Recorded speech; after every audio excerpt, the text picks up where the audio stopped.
Olá, amigos. Estamos iniciando o nosso Economia e Desenvolvimento desta semana. Um grande abraço aos nossos fiéis telespectadores da região metropolitana de Porto Alegre e também do litoral. Brevemente, grandes novidades aqui para o Economia e Desenvolvimento. Não é, meu amigo Vilmar Govinates? Está chegando grandes coisas aí. Uma saudação a todos. Bom dia, boa tarde, boa noite. Boa tarde, boa noite. Porque esse programa aqui ele é multifuncional. Ele vai ao ar de manhã, vai ao ar à tarde, vai ao ar à noite e facilita de madrugada também, né, Silvio? E essas novidades que o Silvio está apontando aqui é para breve. Fiquem atentos. Grandes coisas vão acontecer, né? Como se diz, né? Então tá. Bom, nós sempre iniciamos aqui tradicionalmente, aqui no nosso Economia e Desenvolvimento, pelo espaço, e que vamos agora iniciar de novo, claro, né? Vamos com esse espaço conversando sobre contabilidade.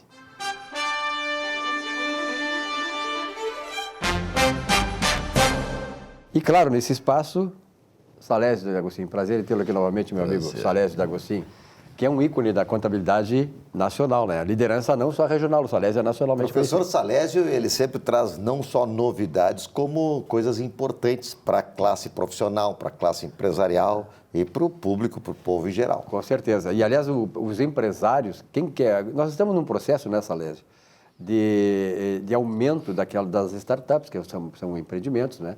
De novos empreendimentos, de pessoas que perderam o emprego e, de repente, por outra razão, querem ser também seus patrões, quer dizer, querem criar seu próprio negócio. E isso, a contabilidade é um instrumento fundamental para isso. Por exemplo, aqui, lá de São Paulo, vem uma pergunta para ti, do Alexandre Duarte. Ele quer saber o seguinte: professor Salésio D'Agostinho, o senhor defende que o Conselho Federal de Contabilidade tem que cumprir as leis e que a contabilidade tem de continuar sendo tutelada pelo Estado. Por quê? Dá para o senhor explicar, segundo o Alexandre Duarte, lá de São Paulo? Alexandre, não só a contabilidade, todas as profissões liberais têm que ser, de fato, porque de direito elas já são, tuteladas pelo Estado. Você sabe que compete à União organizar, manter e executar a inspeção do trabalho.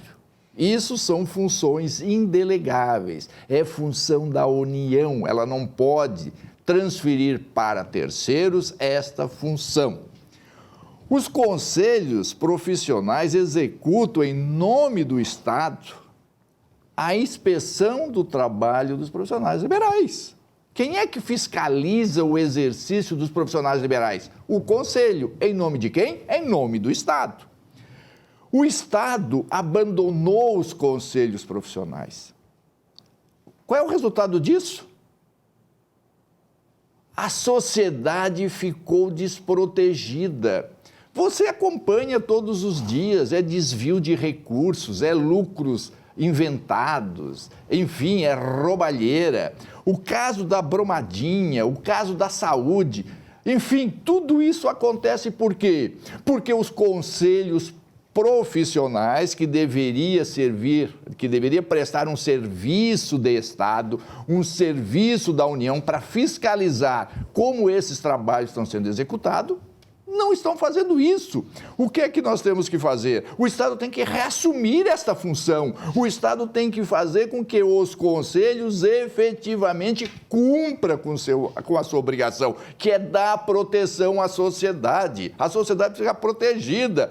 Esse caso agora que aconteceu, façam uma auditoria dos contratos do BNDES, não precisava, bastaria simplesmente o Conselho de Contabilidade ir lá e fazer a devida fiscalização, bastaria o Conselho dos Advogados ir lá fazer a devida fiscalização. Eles prestam um serviço do Estado, eles não são órgãos particulares, não, eles são órgão de governo. O governo é que está executando esta atividade. Só porque, como eu disse, o Estado abandonou os conselhos, ele tem que reassumir isso. E o nosso movimento é para isso, é para reassumir. O Estado tem que reassumir os conselhos para dar proteção à sociedade, ok? Vamos às perguntas agora. Você diz, por que o conselho tem que cumprir as leis? Porque ele não cumpre. O conselho não cumpre a lei, eles se sentem um órgão privado. O que acontece? Existe uma lei, esta lei diz o seguinte, todo ativo, para ser ativo, tem que ter liquidez. Ok, diz a lei. Aí o Conselho baixa uma resolução que diz o seguinte, olha, não é isso não. O ativo, para ser ativo, o recurso tem que ser controlado pelo agente. Como isso? Quer dizer, para controlar um ativo, isso é suficiente para classificar como ativo? Então, o que é? O Conselho faz isso por quê?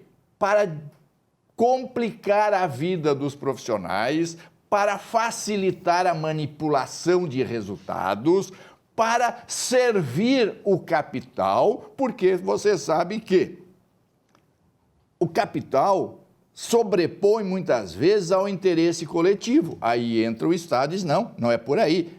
A minha função é defender a sociedade. Agora, o Conselho contraria a lei para fazer com que o especulador tire vantagem sobre o interesse social. Então, o que nós queremos é o quê? Que o Conselho cumpra a lei. Isso vai dar segurança jurídica ao profissional no exercício da atividade. Tem que acabar com o subjetivismo. Nós temos o quê? Que ser objetivo nas respostas, ok? A pergunta seguinte, você diz o seguinte, por que o Conselho de Contabilidade tem que continuar sendo tutelado pelo Estado? Simples. Porque é através da contabilidade que as pessoas ficam ricas e pobres. Pomba, eu simplesmente altero um procedimento. Como exemplo, esse conceito de ativo. A lei diz uma coisa, o Conselho Federal de Contabilidade diz outra. O que é que isso gera? Conflitos. O que é que isso provoca?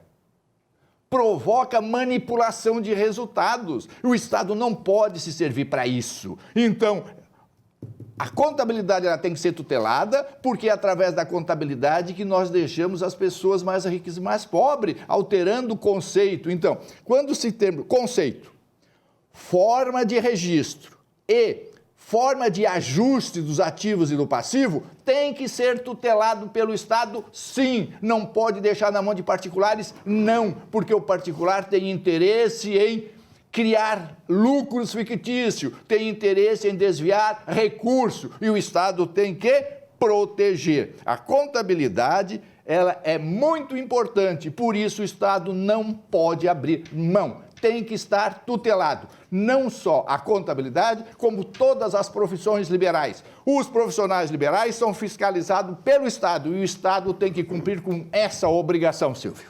Professor Salésio, que aula, hein, tchê? Que aula. Eu diria, Silvio, que essa questão que o professor Salésio coloca, ela tem alguma semelhança com as agências reguladoras, que regulam as empresas terceirizadas, ou as concessões, vamos dizer assim, não é? Sim.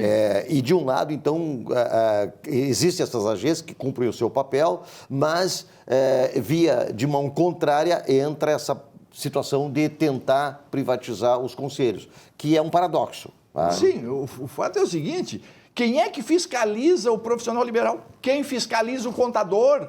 O patrão não pode, a lei diz, profissão liberal não pode ser. Por isso que é liberal porque tem liberdade de executar de acordo com as técnicas, ok? Então, se o patrão não pode dizer para o contador como é que ele tem que executar as demonstrações contábeis, mas o Estado pode. A saúde. Olha, o Estado, o Conselho Regional de Medicina tinha que intervir nos hospitais, porque o que nós não podemos é pensar que conselho é um órgão particular, que é um órgão da profissão, ele é um órgão dos profissionais, não, é um órgão do Estado, a serviço da sociedade. É um órgão, isso nós temos digamos assim, um órgão paraestatal. Paraestatal. É proteger a sociedade. Se eu tenho um problema com o meu advogado, eu vou na ordem dos advogados. Se eu tenho um problema com o meu médico, eu vou na ordem da medicina. Se eu tenho um problema com psicólogo, eu vou no Conselho de Psicologia. Se eu tenho um problema de contabilidade, eu vou no Conselho. Porque é o Estado protegendo o consumidor, protegendo a sociedade. Salésio, muito obrigado nesse espaço conversando sobre contabilidade, que realmente tem se consagrado aqui. E eu vejo a repercussão, inclusive, nacional que tem quando o Salésio, ou então o pessoal que com ele está dividindo esse espaço, se expressam e se dirigem exatamente, claro que especificamente para o setor da contabilidade, para os contadores, para os mestres em ciências contábeis, mas também para a sociedade. Obrigado, Salésio, e até outro dia conosco conversando sobre contabilidade. E eu agradeço a sua presença, estou à disposição de todos vocês.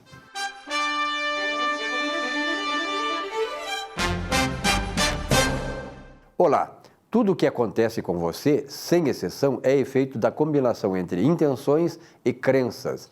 O que pensar, assim sucederá. Quando você se defronta com um cachorro, por exemplo, e sente medo, ele pressente e irá mordê-lo. Há pessoas que, quando entram num ambiente como esses, pensamentos carregados, tudo dá errado. Essa lei espiritual não falha. Ela é determinada a partir do seu pensamento e do seu sentir. Então, seja inteligente, busque irradiar alegria e felicidade, bons pensamentos e te sairá bem em tudo na vida, inclusive em sua vida amorosa, profissional e de relacionamentos. E isso é tudo para uma vida bem-sucedida. Uma boa semana.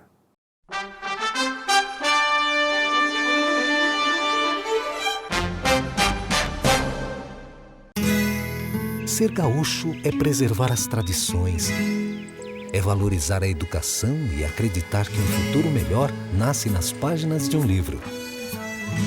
É nossa tradição trabalhar duro. Temos orgulho do suor que escorre do rosto. Ele reconforta a alma e sedimenta uma vida digna. É nossa tradição valorizar o passado para desenvolver o futuro. CMPC Celulose Rio Grandense. Desenvolvimento é a nossa tradição.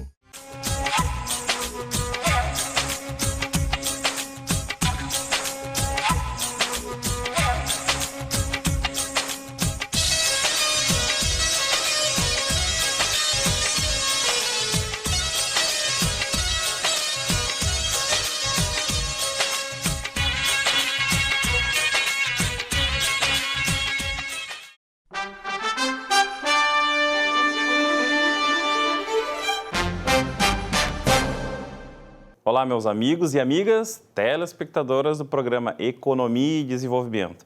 No quadro Falando sobre seus direitos, hoje gostaria de tratar sobre a contribuição compulsória nas relações trabalhistas.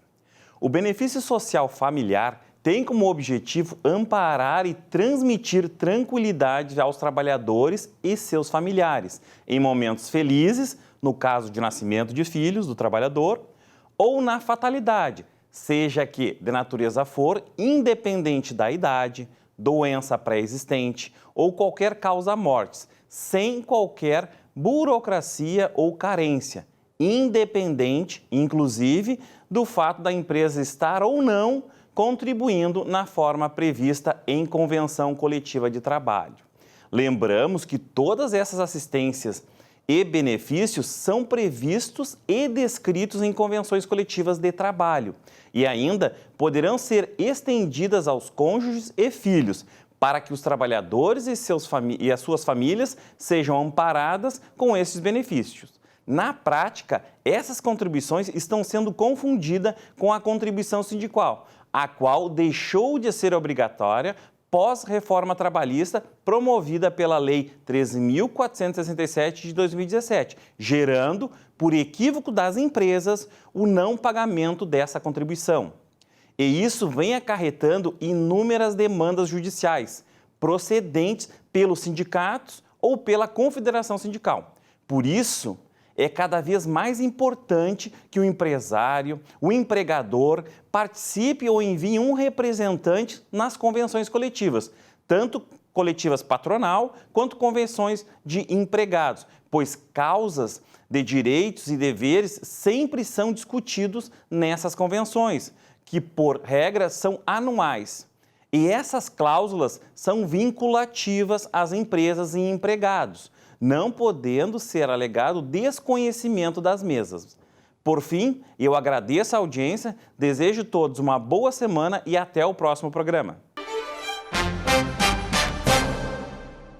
Muito bem, nesse espaço do Economia e Desenvolvimento, Vilmar Govinates, que estamos recebendo uma figura ilustre aqui, não só na área esportiva, né, presidente do Conselho Deliberativo do nosso Grêmio Futebol Porto Alegre, o meu Grêmio Futebol Porto Alegrense. Eu gostaria que fosse conselheiro, presidente do Conselho Internacional. Mas... E consultor empresarial, doutor Carlos Biderman. Carlinhos, muito prazer em tê-lo aqui novamente. Muito obrigado, né? Silvio. E sabes que nós estamos num momento assim no Brasil, nós já conversamos a última vez que o Brasil, pela primeira vez, né, Carlos, está experimentando alguns ares liberais, quer dizer, colocar uma certa liberdade econômica de fazer as coisas no Brasil, e eu acho que esse é o caminho. Como é que tu estás vendo esse caminhar do governo Bolsonaro na hora que está indo para o segundo ano?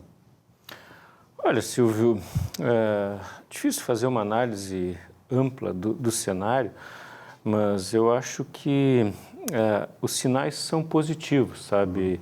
E eu acho que eu gosto muito de analisar o sentimento pela Bolsa de Valores e pela expectativa do investidor.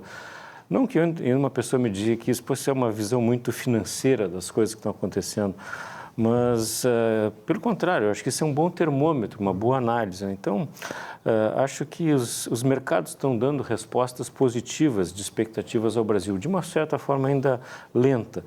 Mas, poxa, conseguimos não, o Brasil fez a reforma da Previdência com apoio do Congresso.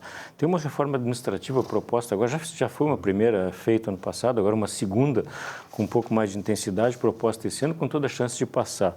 Temos uma reforma tributária em discussão. O Brasil já é visto no exterior com outra condição. A apresentação do Paulo Guedes em Davos foi extremamente elogiada, foi marcante em termos, e a repercussão no mundo inteiro foi extraordinária. Então, eu acho que nós temos aí uma dicotomia, vamos dizer assim, do que efetivamente está acontecendo e como os agentes da sociedade como um todo estão reagindo ao que está acontecendo, e outro que se vê na imprensa, não só brasileira, mas internacional, que há uma dicotomia entre esses, a gente já falou sobre isso, entre essas duas posições. A realidade não é bem a realidade expressa na imprensa. Isso é muito ruim, porque, enfim, existe todo um ânimos, não vou criticar a imprensa, mas um ânimos de alguns agentes contra o país, fazendo, enfim, vamos dizer assim, uma peregrinação, me fugiu a melhor palavra do que essa, contra tudo o que acontece. Então, isso é muito ruim.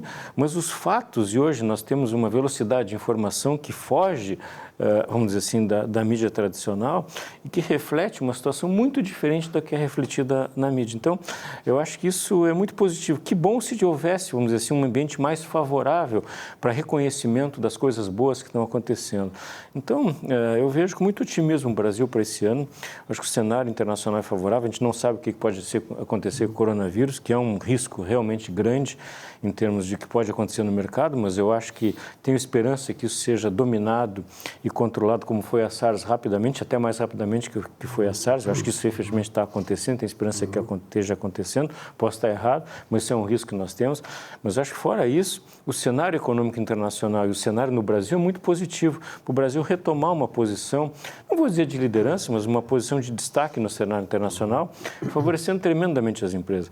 Eu, vamos dizer assim, no meu negócio pequeno, onde eu tenho, vamos dizer assim, atuo em conselhos e comitês de diversas empresas e, por sorte, elas estão espalhadas pelo Brasil, desde o Nordeste até o centro do país e aqui no Sul.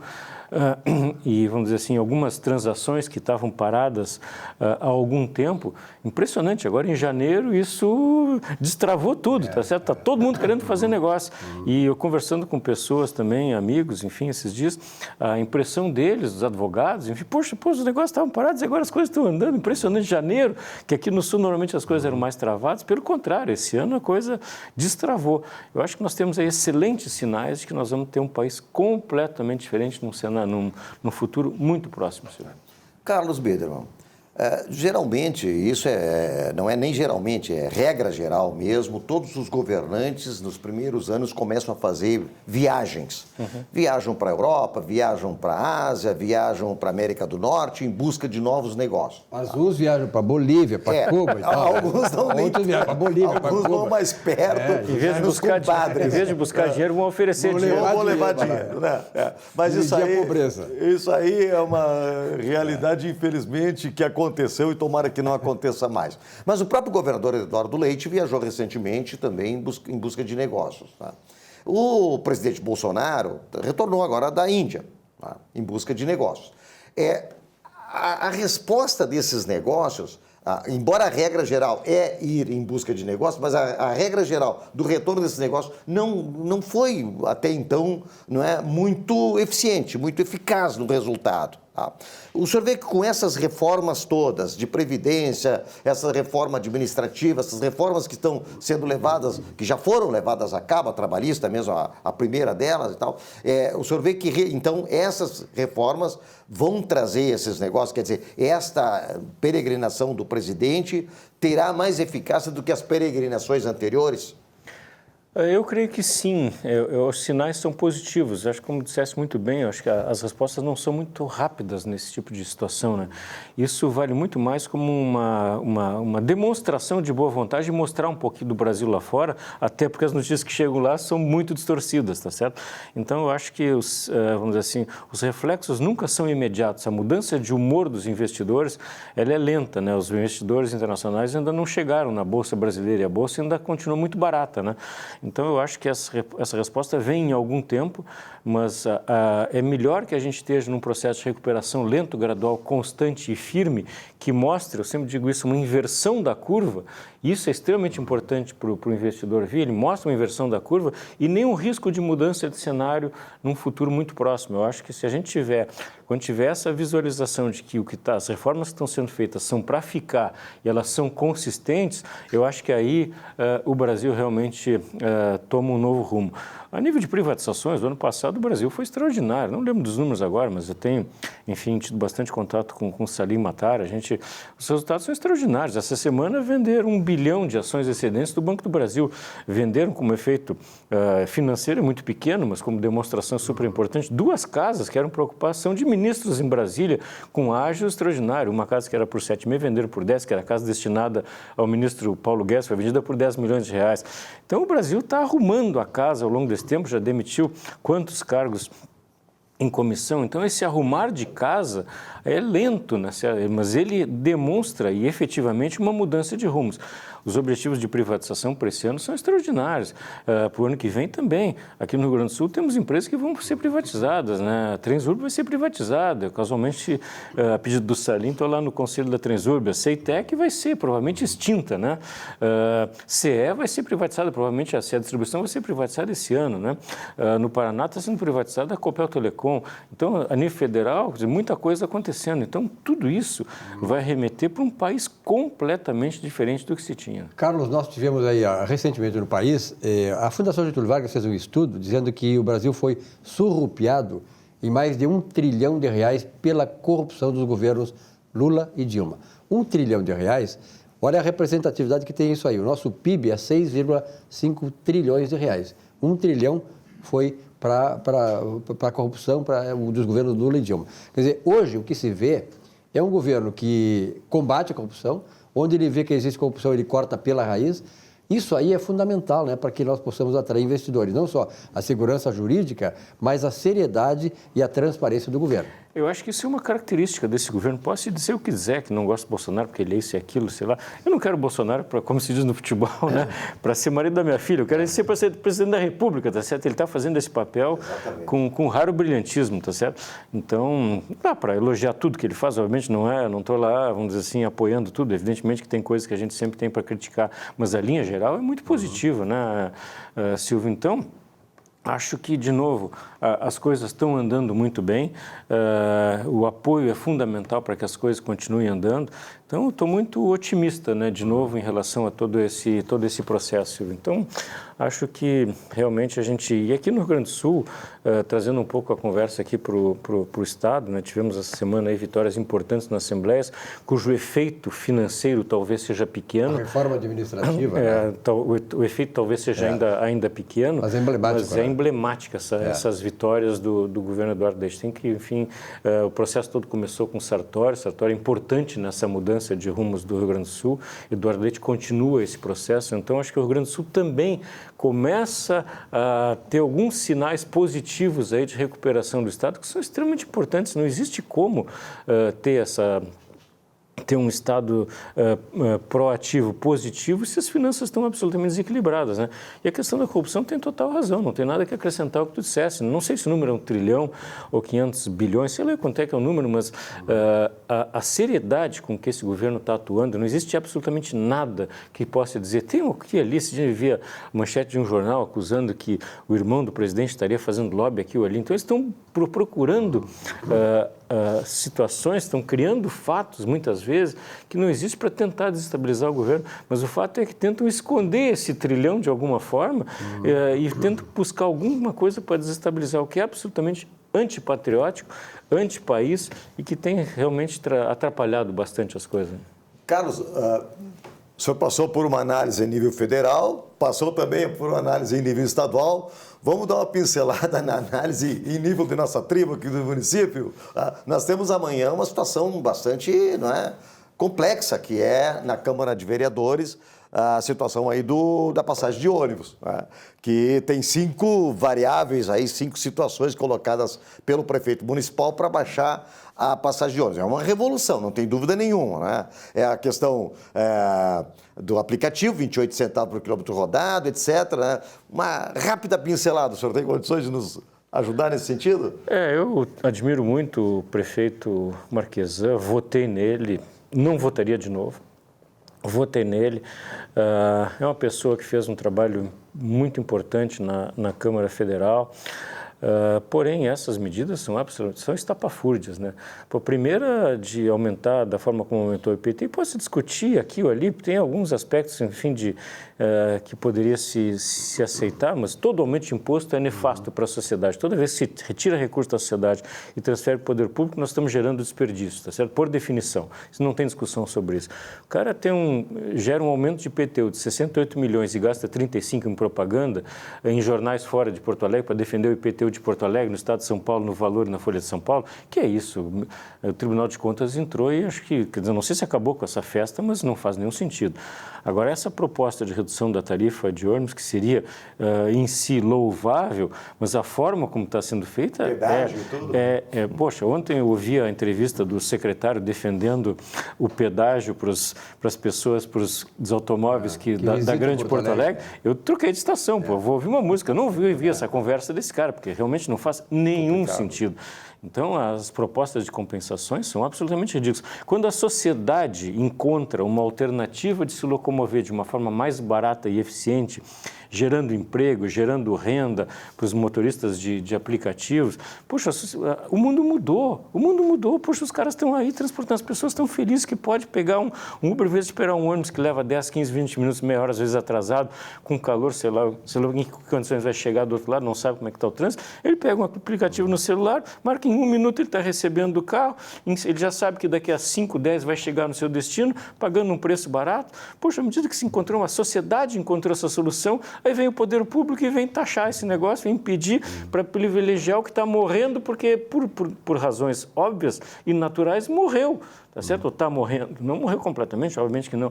Aí tu vai taxar aquilo que vem dando certo, cobrar daquilo dando certo, criar um pedágio impedindo a livre circulação das pessoas dentro da cidade, citando exemplos de Londres e Singapura, eu vi ele dizer isso. Meu Deus, o objetivo lá foi completamente diferente, foi restringir... Não é para entrar na cidade de Londres. É para restringir áreas que estão muito movimentadas e é natural que pelo preço se restrinja. E áreas turísticas. Nos Estados Unidos, as faixas exclusivas, tem preço, tu olha lá, está o preço estabelecido. Se é uma área de pouco movimento, o preço é 50 centavos. Se é uma área de muito movimento, custa $4. Então, de acordo com o movimento, vai regulando o custo daquela faixa exclusiva que o cidadão tem a opção de usar ou não usar. Se ele não usar, ele vai levar mais tempo. Agora, poxa vida, o exemplo de Londres e Singapura é completamente diferente do que está querendo fazer em Porto Alegre. É estapafúrdia essa proposta, não faz nenhum sentido. Carlos, temos um minutinho.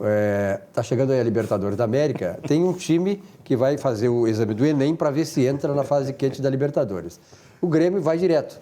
Qual é a tua expectativa em relação ao Grêmio? A melhor possível, Silvio. Não tenho acompanhado o dia a dia do clube, até pela minha posição, mas converso com as pessoas, enfim, tenho acompanhado o que está acontecendo. Pode-se discutir aqui ou ali, todo torcedor tem a sua opinião, obviamente que eu tenho a minha, mas a expectativa é muito boa. O clube está muito arrumado, essas alterações que foram feitas no futebol são salutares, de vez em quando tem que dar uma mexida mesmo. Uma oxigenada no processo. O Grêmio vem com uma forma, está se falando muito que envelheceu o plantel. Poxa, envelheceu o plantel, mas temos 4 jogadores na seleção pré-olímpica que estão chegando agora. Poxa vida... 4 guris, né? 4 guris chegando aí com toda a condição de serem titulares, ou alguns em condição de serem bons reservas. Uma equipe que foi vice-campeã lá São Paulo, no detalhe, por uma bobagem de um guri que aconteceu uma expulsão enfim, por uma bobagem do menino, enfim. Então, poxa, eu acho que tem toda a condição de ter um excelente ano aí. Se vai ganhar, a gente não sabe, mas que o trabalho está sendo bem feito, isso não tem nenhuma dúvida. Para disputar em condições de ganhar, com certeza. Carlinhos, muito obrigado pela tua presença aqui. Eu que agradeço. Sucesso cada vez mais. É importante que, quando vem aqui o Biderman, façamos essa análise toda, né, bem de alguém que conhece o mercado, que conhece, digamos, os meandros, onde é que as coisas acontecem, porque nós temos que atrair investimentos. O Brasil precisa disso. Outro dia o Paulo Guedes, lá em Davos, disse que o Brasil ele paga de juros 400 bilhões de reais. Isso significa 106 bilhões de dólares, que é exatamente o que os Estados Unidos gastaram no Plano Marshall, depois da Segunda Guerra Mundial, para reconstruir a Europa. E ele finalizou dizendo assim, a cada ano o Brasil reconstrui uma Europa só para pagar a dívida pública. Que barbaridade. Então tá. Carlinhos, obrigado, um grande abraço. Eu que agradeço, muito obrigado. Um rápido intervalo, nossa Economia e Desenvolvimento volta já já.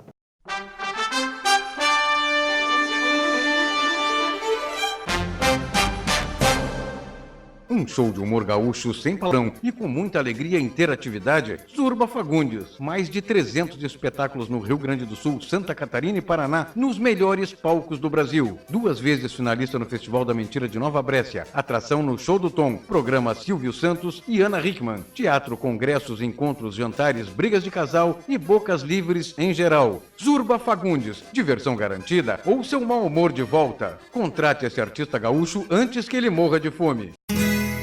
Ser gaúcho é preservar as tradições, é valorizar a educação e acreditar que um futuro melhor nasce nas páginas de um livro. É nossa tradição trabalhar duro. Temos orgulho do suor que escorre do rosto. Ele reconforta a alma e sedimenta uma vida digna. É nossa tradição valorizar o passado para desenvolver o futuro. CMPC Celulose Rio Grandense. Desenvolvimento é a nossa tradição.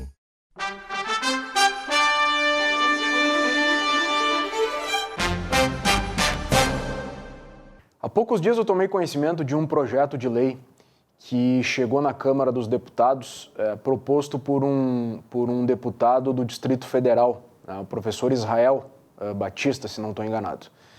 Esse projeto de lei foi proposto em dezembro agora de 2019, no final do ano, e tem um único objetivo, que é proibir o uso de procurações nas assembleias que tenham como pauta um item específico, que é a eleição de síndico, né?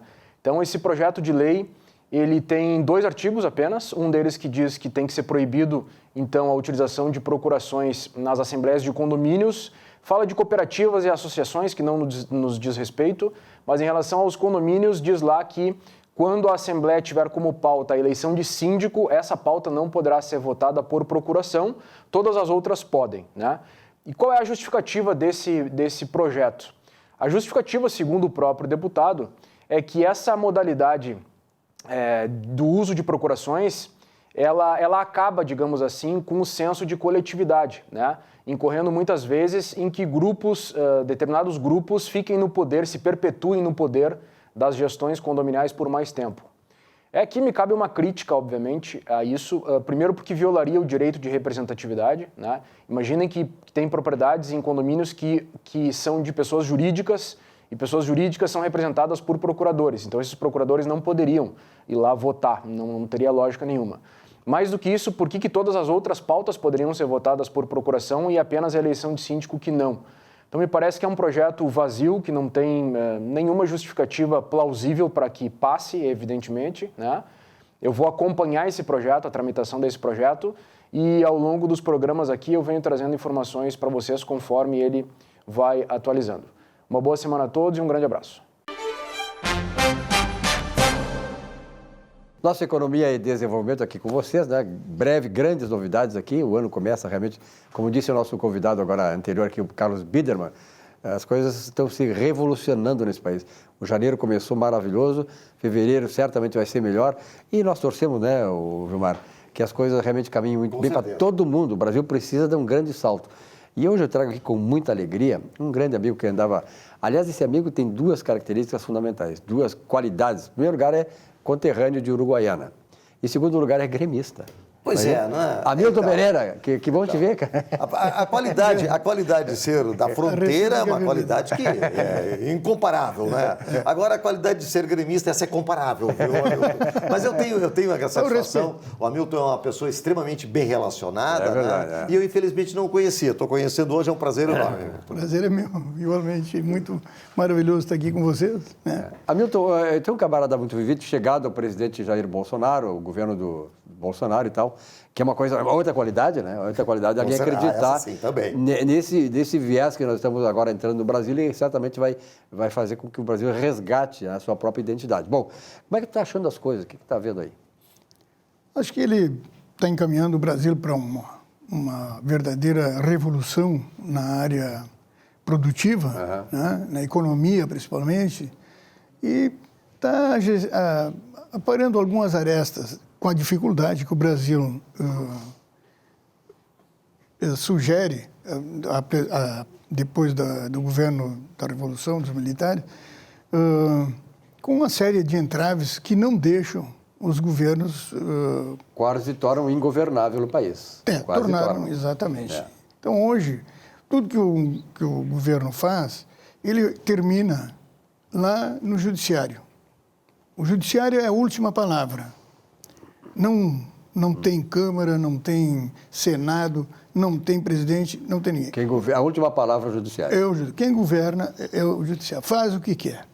Isso, no meu entendimento, que eu trabalhei no Senado, sabe? Né? Trabalhei no Senado há vários anos. Então, isso serve para quê? Para aquelas negociações de interesses pessoais classistas. Tá?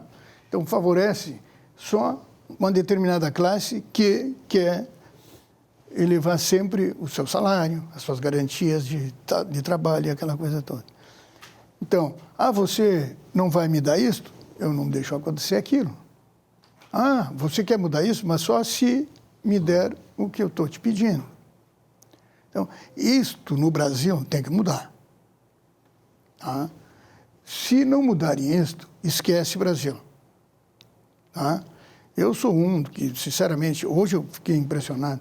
18 mil brasileiros vão ser exportados dos Estados Unidos via México. Olha, tem algumas cidades no Brasil com essa quantidade de habitantes. Mas o que me questiono é o seguinte, por que esses brasileiros foram para lá? Por quê? Porque nós não temos mais no Brasil, deixaram o Brasil caótico. É verdade, Então a pessoa arrisca ir para lá ilegalmente, fazer qualquer coisa para procurar um lugar mais seguro, mais tranquilo, que pelo menos valorize o ser humano, a pessoa. Né? O que nós vemos no Brasil hoje é um Brasil que é uma verdadeira perseguição. Virou pior do que no esporte. O esporte, a direção se respeita. Que bom, o Inter ganhou. Que ótimo, o Grêmio foi campeão, que legal, o Inter está chegando lá. Então, pelo mínimo, grande parte da torcida e da diretoria pensam assim. Mas a população brasileira, o que nós vemos, principalmente numa classe mais elevada, é exatamente aquilo que nós estamos vendo assim. Essa empresa foi favorecida, desmancha. Torce contra, né? Fulano de tal foi não sei o quê. Então, nós queremos destruir tudo. Né? Eu tenho lutado com o governo atual para exatamente não fazer destruição de nada. Procurar manter emprego, manter empresas, condenar, sim, os corruptos, tem que condenar. Eu sou a favor, tem que condenar. Ou o corrupto. Não destruir a empresa que dá emprego, que faz, que acontece. Tá? Porque isto gera um caos no país. Né? Então, assim, nós vemos, desculpe a expressão, é o olho grande do brasileiro que eu não consigo entender. E, agora, aqui, perdão, porque eu sou gaúcho, vamos da fronteira, aqui no Rio Grande do Sul está a pior categoria de olho grande. Ninguém consegue olhar o vizinho e dizer assim, o cara comprou um carro novo, está roubando. Sim, senhor. Olho grande. Olho grande. Eu já vi um amigo meu de grande expressão, né? Ele fala, esse tem imposto. Não é o posto de gasolina, tem imposto, sabe, dos outros. Então, ele não aceita que os outros ganhem. Isso é uma característica muito do gaúcho, né? Até tem aquela anedota que fazem, né, do caranguejo no balde, que o balde de caranguejos do Rio Grande do Sul não precisa ser tampado, porque nenhum caranguejo consegue subir porque o outro puxa para baixo. Essa é a piada aqui. Isso. Então, nós temos hoje um estado que era 8 vezes superior a Santa Catarina e que hoje está perdendo de 10-0 para Santa Catarina. É verdade. O gaúcho, o bom trabalhador, está indo para lá. Catarinense, até porque o catarinense lá foi muito mais inteligente do que nós, não deixou governos petistas administrarem o estado. Então, né? Exatamente. Então, tem coisas assim que eu até entendo determinada. Tem mais uma coisa que eu quero dizer para vocês, tu sabe disso.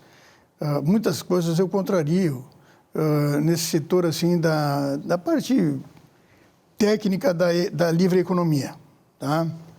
Não só eu. Hoje o mundo inteiro está voltando os olhos para um sistema que realmente é nocivo à população. Ainda, vou dizer para vocês, e isso é um grande problema. Quando tu se dá conta disso, tu vira um inimigo. Tá? Os Estados Unidos, por exemplo, a população americana, que eu convivo muito com eles, não quer mais ir para a guerra. Não quer mais guerra. Não, chega. Vou defender o quê? Eu só vou... Agora estão dizendo, só vou para a guerra, isso é um problema do presidente, só vou para a guerra se for para defender os Estados Unidos. Para defender quem eu não conheço... Defender a pátria, né? Sim, para defender a pátria eu vou, morro. Mas, para ir defender que eu não sei quem é, que tem interesse, não quero ir mais. Então, estão contratando os exércitos de fora, terceirizados, para poder ir morrer pelos outros interesses que tem por aí.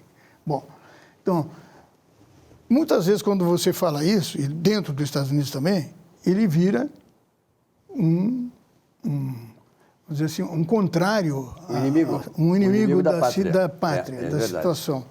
Isso é um problema que o mundo, e eu vou dizer para vocês, vou dizer agora aqui, porque muitos que vão nos ouvir não ouviram.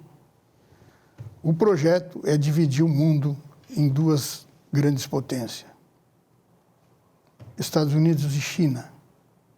Infelizmente, o Brasil estava dentro do projeto China. BRIC.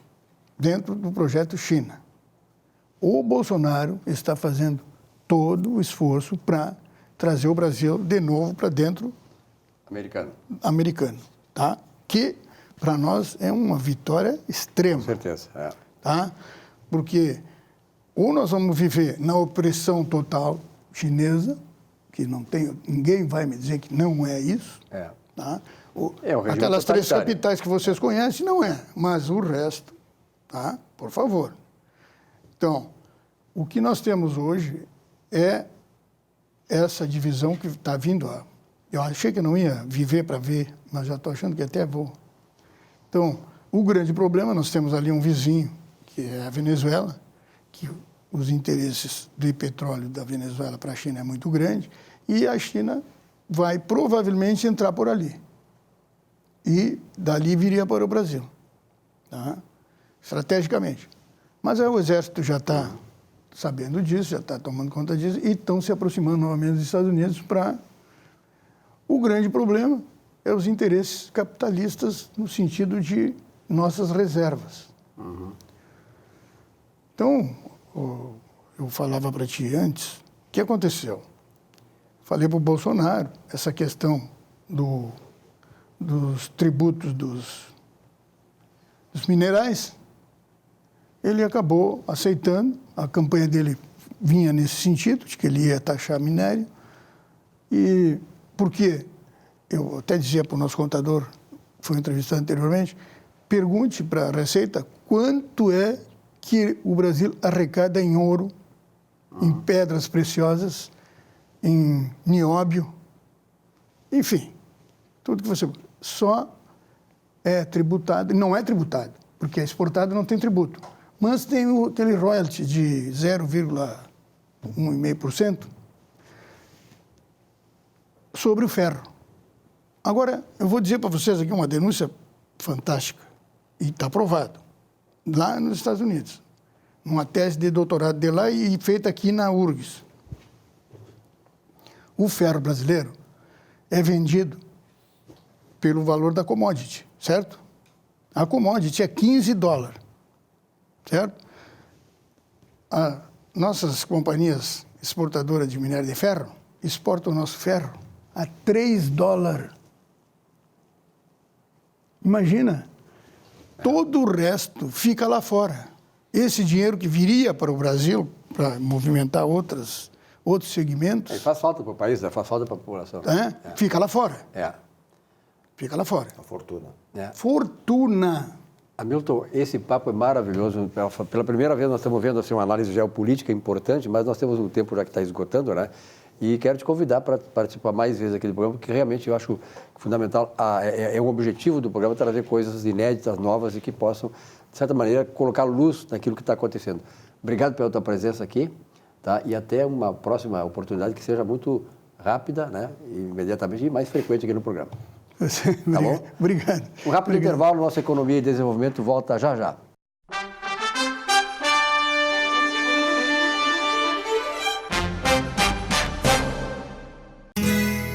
Ser gaúcho é preservar as tradições, é valorizar a educação e acreditar que um futuro melhor nasce nas páginas de um livro.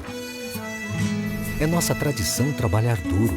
Temos orgulho do suor que escorre do rosto. Ele reconforta a alma e sedimenta uma vida digna.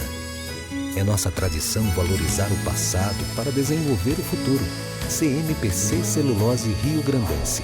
Desenvolvimento é a nossa tradição.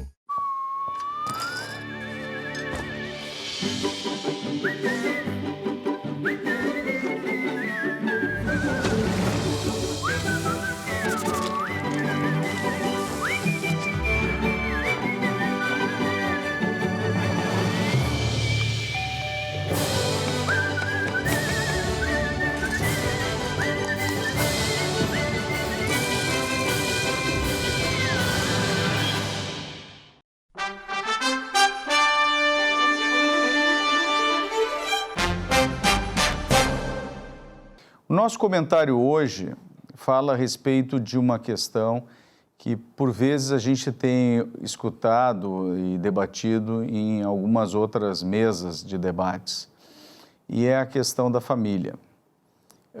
Hoje a gente vive um período muito complicado também, onde, infelizmente, né, casais acabam se separando e isso acaba gerando um conflito que, por vezes, as crianças acabam sendo as maiores vítimas. Nesse sentido, num debate recente, nós estávamos conversando sobre alienação parental e o quanto isso impacta, de fato, no desenvolvimento da criança e os traumas que isso traz para essas crianças.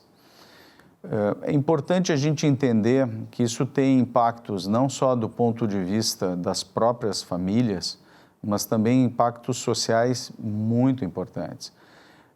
Recentemente saiu um estudo que mostrou que crianças que vêm em lares divididos, né, elas acabam tendo uma chance maior de redução da sua capacidade de desenvolvimento social, muitas vezes porque são afetadas por pobreza em decorrência da queda do padrão de vida dessas crianças. E isso é algo que tem sido muitas vezes negligenciado do ponto de vista, inclusive, das autoridades de saúde e também dos planejadores, né, do ponto de vista do desenvolvimento das sociedades como um todo. Também não devemos esquecer que, muitas vezes, o que acaba levando a separações de casais pode estar relacionado a uma questão que também é da minha especialidade, que é a situação das disfunções sexuais. Um estudo indiano também recente mostrou que isso pode ser responsável por até 30% das separações de casais. Então, nós temos por trás, então, de uma situação dramática, né, com repercussões não só na vida de crianças, mas também repercussões sociais, como empobrecimento de famílias e de possibilidade de desenvolvimento das crianças, uma condição que é uma condição urológica, uma condição de dificuldade de adaptação sexual do casal. Não devemos esquecer isso e devemos sempre nos lembrarmos de que existe sempre a opção de uma consulta com um profissional especializado. Essa é a mensagem de hoje. Bom, agora vamos ouvir agora o nosso comentarista, o professor Saul, que sempre traz novidades importantes aí no meio empresarial.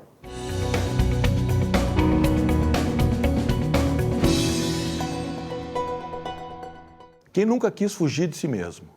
Eu falo em nome da PS Capital, Estratégias e Análises Tributárias. Pague menos imposto e ainda recupere administrativamente em até 60 dias o que sua empresa pagou a maior. Ligue para nós e agende uma visita, 51-3238-0016. Eu desisti de fugir de mim. Todos os lugares por onde eu ando, eu acabo me encontrando. Eu já fiz viagens para o meio do nada, onde não existia ninguém, mas para minha surpresa, eu estava lá. Eu saí do país para driblar a mim mesmo. Comprei passagem para um só lugar no avião. Passei a noite sobrevoando o oceano. Mal desci no aeroporto, do outro lado do mundo, e imagina, acabei me encontrando. Eu estava em todos os lugares comigo. Ser humano tem essa sina. Para viver bem, tem que estar bem consigo mesmo. Sendo facultado fugir para onde quiser, menos de si. Tem que enfrentar o presente, as reações de suas ações e toda a sorte das adversidades. Tem que ter coragem para avançar e ver a vida lucidamente como ela é. Seguir sem a possibilidade de recuo. A única saída é enfrentar. Antes, eu até pensava em viajar para o futuro, mas não ia adiantar. Hoje sei que eu não estou lá, mas quando eu chegar, eu vou estar junto. Quer ler esse texto na íntegra? Visite meu blog, professorsaul.com.br. Eu também vou estar lá.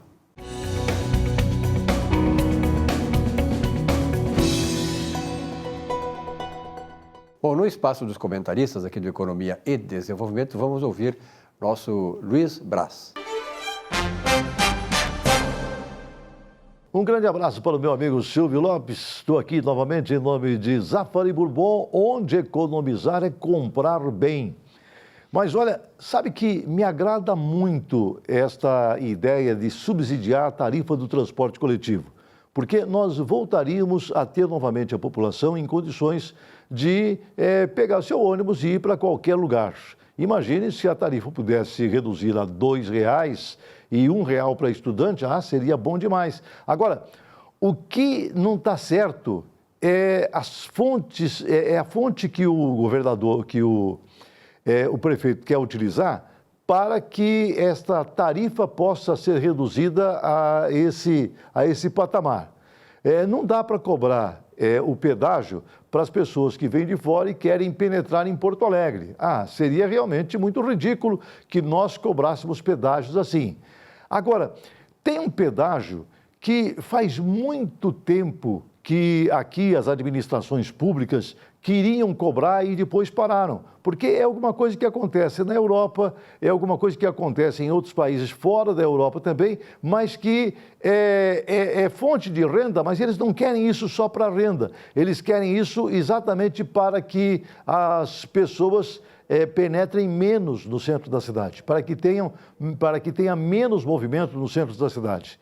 É exatamente os pedágios para que as pessoas penetrem no centro. Não pessoas a pé, não é? Mas pessoas de carro, que os carros penetrem no centro da cidade. Acho que esse pedágio seria realmente muito bom. E ele poderia, sim, vir a subsidiar o transporte coletivo. Acho uma boa ideia, se isso pudesse acontecer. Também essa taxa que se quer cobrar de aplicativos, eu acho que o aplicativo também deveria pagar uma taxa para poder subsidiar o transporte coletivo, porque o mais importante de tudo é o transporte coletivo, ou deveria ser o transporte coletivo. O ônibus, a passagem de ônibus, a tarifa, ela não poderia ser tão cara como ela é nos dias atuais. Ela tinha que ser mais barata, mas ela tem que ser subsidiada, porque se não houver subsídio, com toda certeza a população continuará pagando esse preço alto que paga nos dias atuais. Só em São Paulo é o único estado brasileiro que nós temos a tarifa de ônibus subsidiada. É uma tarifa alta que acontece lá em São Paulo, mas a tarifa de São Paulo lá ainda é subsidiada. Se não houvesse subsídios lá em São Paulo, a tarifa lá de São Paulo seria realmente alta demais e a população não poderia realmente usar o transporte coletivo. Então, esta ideia que começou a ser discutida pelos vereadores na Câmara Municipal, acho que é uma ideia que ela poderá crescer, ela poderá avançar se porventura nós tivermos, novas ideias para arrumarmos fontes para que possamos tirar dali os recursos para subsidiar a tarifa do transporte coletivo. É muito bom que isso possa acontecer. O transporte coletivo subsidiado, uma tarifa mais baixa, não é? O prefeito está pensando em R$2 de tarifa e R$1 para estudante. Eu acho que essa seria uma tarifa ideal, todo mundo poderia tomar o seu transporte coletivo, não é? Poderia ir para onde quisesse, sem nenhum problema. Acho que resolveríamos realmente um grande problema que nós temos aqui em Porto Alegre, que é essa tarifa de transporte coletivo, os ônibus andando fora dos horários de pico, sem passageiros, não é? E eu acho que tudo isso poderia ser resolvido com o subsídio. Gente, falo em nome de Zafari Bourbon, onde economizar é comprar bem. Bom, Economia e Desenvolvimento desta semana fica por aqui, desejando para vocês uma bela semana de trabalho. Na semana que vem, um novo encontro com vocês aqui. Lembrando que teremos logo, logo, muitas novidades interessantíssimas aí que vai servir para expandir ainda mais a nossa audiência e a amplidão, né, do alcance aqui do Economia e Desenvolvimento. Uma bela semana e até a semana que vem.